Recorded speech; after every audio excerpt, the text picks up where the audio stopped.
Welcome, everyone, to the Bowling University studio from the International Bowling Campus in Arlington, Texas. I'm Bart Berger, and I'll be your host for this edition of the Bowling University Profit Break. Thank you for joining us. Our mission here at the university is to enrich people's lives personally and professionally, and the Profit Break is an opportunity for sharing insights on how to grow revenue, reduce cost, enrich yourself, your team, and your business. If you're joining the Profit Break for the first time, welcome. We're glad you're here. Give us 15 minutes and you'll be well on your way to improving your profitability.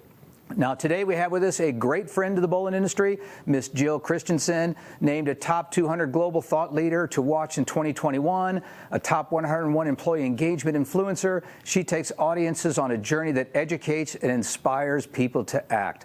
Her book, If Not You, Who? Cracking the Code to Employee Disengagement, is a global bestseller. And I got to tell you, folks, it was a great read pre-pandemic.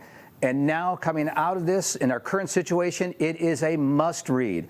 Now, she's here today to share some tips on what you can do to build that winning team. Good morning, Miss Jill. Great to see you again. Good morning, Bart, and welcome everyone to this podcast, this show. We're going to teach you a lot in 15 minutes that you can use in your centers. Awesome. Well, thank you, Jill. As always, it is a pleasure to have you with us. So let's get started at the highest of levels. You talk about employee engagement, just so we can level set for our viewers today. What is employee engagement?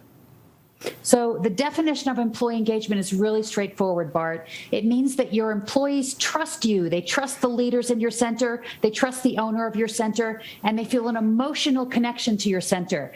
And because of this, they come to work every single day and they go above and beyond the call of duty, and they give you 100% discretionary effort.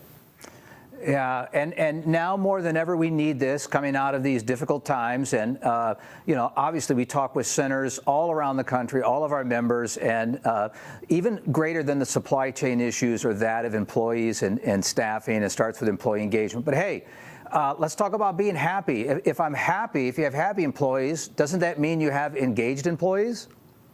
Absolutely. So think about it. If somebody's happy, it means they're joyful. They've got a positive outlook. They see the glass as always half full, right? They're enjoyable to be around. But that doesn't necessarily mean that they trust leaders, that they love where they work, that they shout about their employer from the rooftops and recommend you as a great place to work to their family and friends. And so, that's really a misnomer. And a lot of people think, well, Susie comes to work every day and she's smiling and she's happy and she's social, so she must be engaged. But again, they are completely two separate things.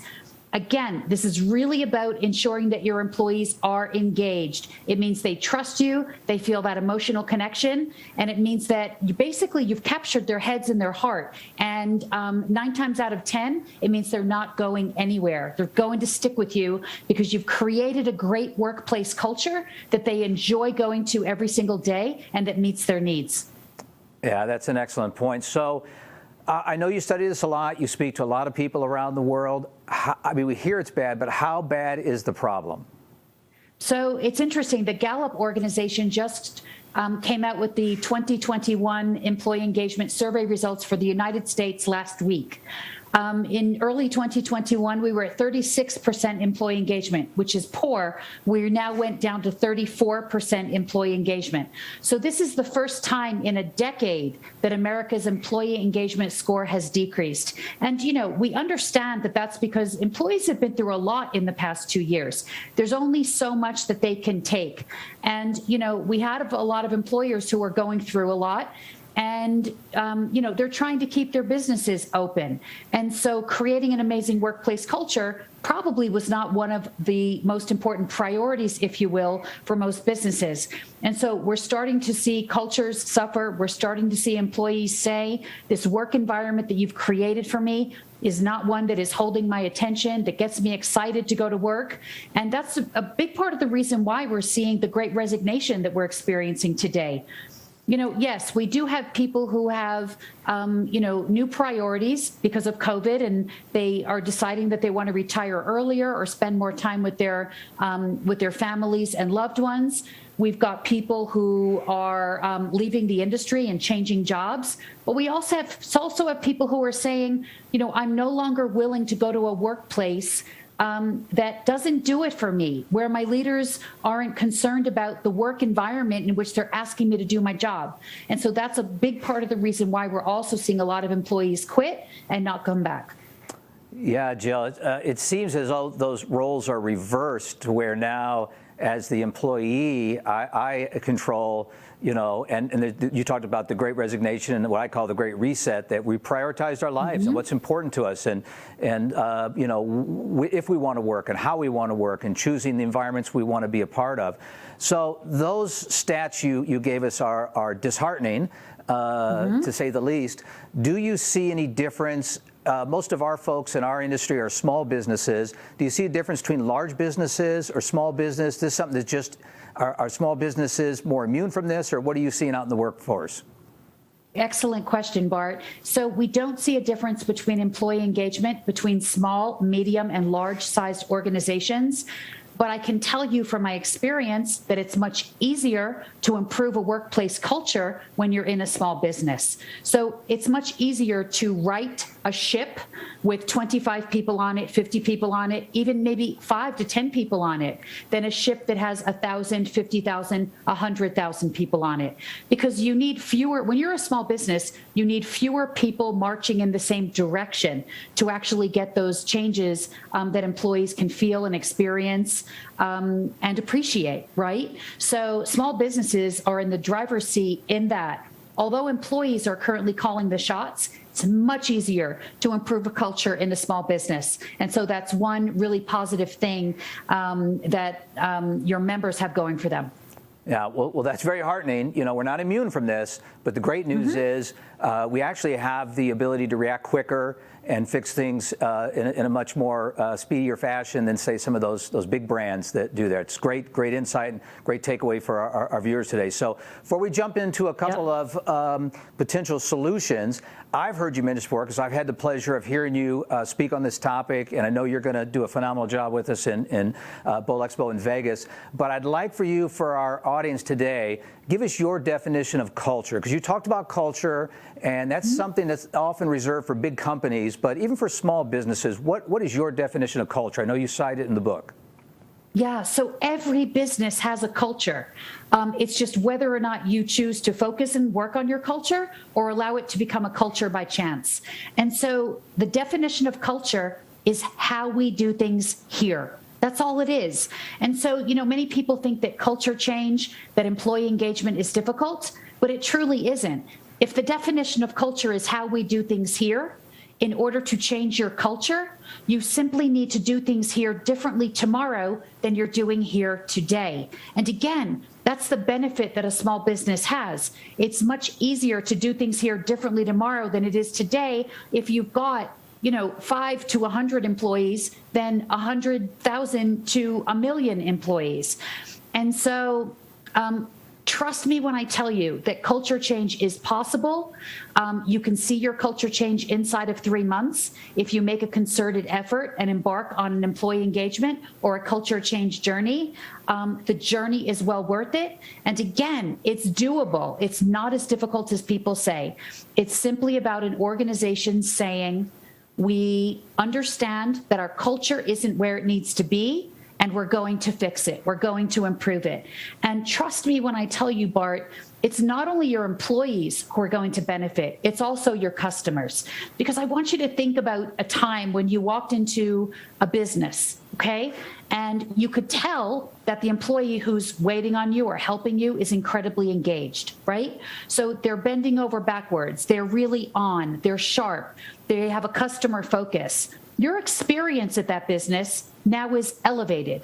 And there's an excellent chance that you're going to go back to that business again the next time you need their product or service, because the customer experience that they gave you was extraordinary. And when you create an amazing workplace culture and your employees are engaged, employee engagement drives customer engagement. An amazing employee experience drives an amazing customer experience. And that's how employee engagement has an influence on your bottom line. Because when your employees are engaged, your customers will be engaged, and your customers will keep coming back to your centers for more. Ka-ching, ka-ching, ka-ching, all the way to the bank. Yes, and I love the ka-ching, ka-ching, ka-ching. And I like how you've taken that definition of culture, you've simplified it, it's powerful. I've heard you say that before. I wanted the audience to hear that because I love, love, love how you've simplified that definition and where we can all understand, it really is just how we do things and we can impact how we do things. That's powerful there. So I know you're going to take a deep, deep dive into this when you join us for the 90-minute Learning Lab, but just a couple of takeaways today for our folks tuning in, getting ready for that. Kind of in a nutshell, can you share a takeaway or two? How do we engage employees? If I want to go back and start something tomorrow, can you give me a little nugget so I can start that cha-ching and get register ringing? Absolutely. I've got 2 ideas that your listeners can start doing tomorrow. And even if they don't go to the session in June, they could still execute on these things. Number 1 is recognition. 79% of employees tell us that they have quit a job because they didn't feel like their manager recognized them enough. And so employees say, we just want to hear the words, thank you. I want to know that I'm appreciated and acknowledged for a job well done. And there's lots of things that you could do in your centers. You could be giving people time off. You could be giving people gift cards. You could have an employee of the month. There's tons of different things that you can think of. If you just Google recognition ideas for businesses, you'll come up with hundreds and hundreds of ideas. So set out to create a culture of rampant recognition where your managers, your owners, are recognizing employees every single day. There's got to be things that you can highlight and point out and find that are good, that are going on in your center each day, and lift people up. It will make people feel appreciated and acknowledged, and that drives engagement. The second idea that I've got is really simple. It's creating a 2-way communication culture. So in lots of businesses, managers and owners push information out to employees, and they don't give employees the opportunity to engage in a conversation or a dialogue with leaders or managers about what's being communicated. Employees tell us, when I have a voice at work and when I think my voice is being heard, my employee engagement catapults. And I give the shirt off my back. I go above and beyond the call of duty. I will come to work early. I will stay at work late because I love being there, because I feel like people are listening to me. One of the easiest things your centers can do, don't just make decisions in a vacuum. If, let's say, you're going to change the hours of your center or you're going to change your menu, don't just go into your office and make that decision by yourself. Say to your employees, hey, we're thinking about changing our the hours and days that we're open, or we're thinking about overhauling our menu. We want to know what you think. Gather employees' input and feedback prior to making those decisions. And then when you make those decisions, let people know. You spoke, we listened. Here's what we heard you say, here's what we implemented, and here's why we decided to make the decision we did. Even if you don't execute on every single idea that your employees have, you gave your employees a voice. They don't expect you to execute on everything, but they also don't expect you to not ask them what they think. So give your employees a voice, have them help you make decisions in advance of those decisions being made, and it will go an enormous way to increasing employee engagement, the employee experience, and your customers' experience. Thank you, Jill. 2 great practical takeaways that folks could start doing like immediately tonight, tonight when you get there to the center there. So, hey, one more before we let you go here, because I can't let you get away without asking about the elephant in the room, right? And that's money. If we just throw money at that, won't that fix it? Absolutely not. This is what employers have been doing for the past year, right?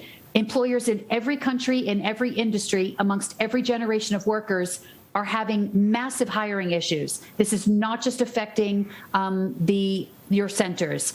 And what they've been doing for the past year is increasing benefits, giving people sign-on bonuses, giving people retention bonuses, giving people an increase in their pay. And people are still leaving. Millions and millions of employees are quitting in droves every single month. It's because people don't go to work for the almighty dollar. 80% of American workers say, I go to work because I want to make a difference, I want to add value, I want to be connected to something bigger than myself. So if you start throwing money at people, not only are they going to eventually leave if they don't like your culture, but that is a losing game because there's only so much money that you have to throw at employees, right? I mean, yes, you're there to bring joy to your customers, but you're also there to turn a profit for your business. And so throwing money at people is a losing proposition because there's no cap, there's no ceiling on the amount of money you could give people. People tell us all the time, employees say this over and over again, the environment in which I'm being asked to do my job is much more important than the pay that I make. And so if you want to retain your employees, if you want to be known as a great place to work, if you want your employees to refer you to their family and friends, it's all about creating that amazing workplace culture, and that starts with engaging your employees. Well said. I'm going to leave it at that. You said it better than I could have. Jill, thank you for your time today. We're excited to have you join us again in Bowl Expo in June in Vegas. It'll be here before you know it. Absolutely. I cannot wait to meet all of your members live. And again, just do those two simple things, and I promise you it will make a difference immediately. Awesome. Well said, folks. Well, hey, remember, if you'd like to learn even more about cracking the code to employee disengagement, Jill will be one of our featured speakers at Bowl Expo in Las Vegas this June. Jill's 90-minute learning lab, If Not You Who, will be taking place on Tuesday, June 28th at 2:30 p.m. And folks, you are not going to want to miss it. Of course, we're going to have Jill's book available on site at the Bowl University bookstore, or you can get it today at Amazon. As we wrap up another edition of the Bowl University Profit Break, remember that when your focus is on growing people, people will grow your business. We look forward to seeing you next time for another great episode. If you have any questions about today's show or would like additional information, you can reach us anytime at education@bpaa.com. Also, you and your team can watch any of our previous episodes 24/7 by visiting bowlinguniversity.net. The Profit Break is now available when you want it, and we have new episodes premiering every month. Until then, I'm Bart Berger, and remember, do for one what you wish you could do for everyone. We'll see you next time.